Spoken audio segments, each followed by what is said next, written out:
I wanted what I wanted when I wanted it, regardless of whether it was illegal, immoral, dangerous, fattening, or stupid.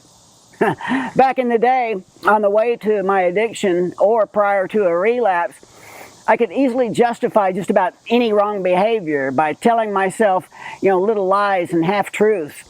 I manipulated myself to rationalize wrong behavior, and most common occasions were opportunities to either take a drug, spend money, or ditch the priorities that I should be getting on.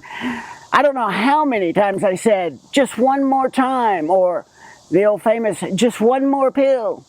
That's all. But it was the making of a relapse, time and time again.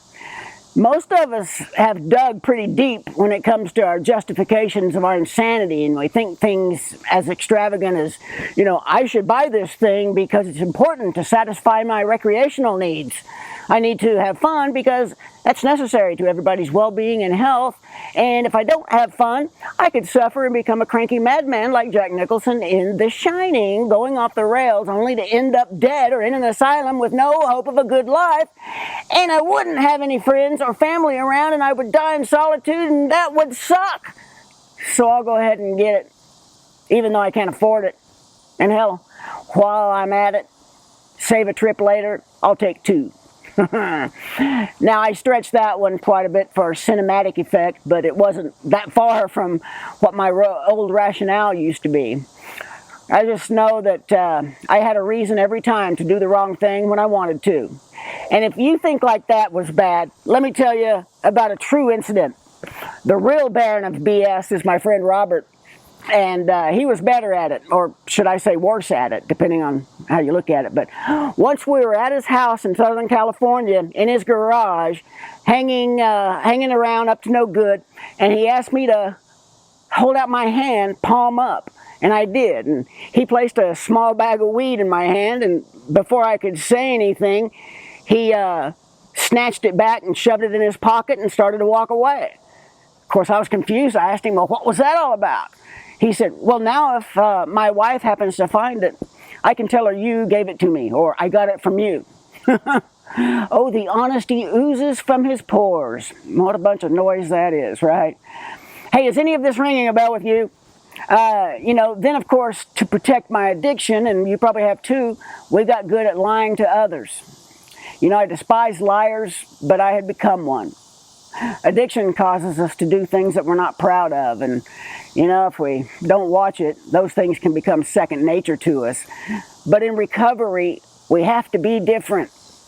Your recovery, your comeback, your reemergence, and your best life depends on complete honesty and a commitment to integrity. You're only going backwards when you compromise on what you know to be right. Lying is a relapse in progress.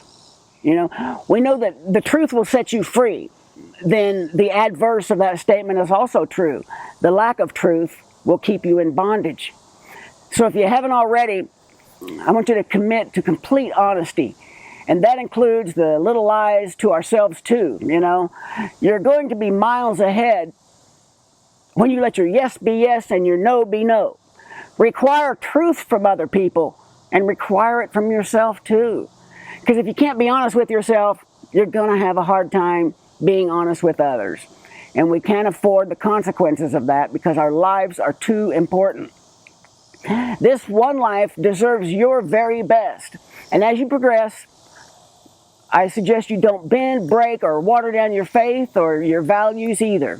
Stay in your lane and eliminate future regrets by doing the right thing today. And I've got some final words for you too. Guys, release all that binds. I'm not talking just about your primary vice. I'm talking about that thing you've been holding on to that God's been telling you to let go. You've been in recovery for some time, and yet you still cling to that seemingly minor thing, but it's only giving you false comfort, and it's standing in the way of your freedom and probably your blessings too. So gain victory over it and see what happens. I'm Rick Whiting. And hey, if you would, give me a like down below, make a comment, and set up your free strategy call with me. That'd be cool. Love to talk to you. I'm the coach of second chances, and we're redeeming the past for your limitless future. Be cool, my friends, and rock on.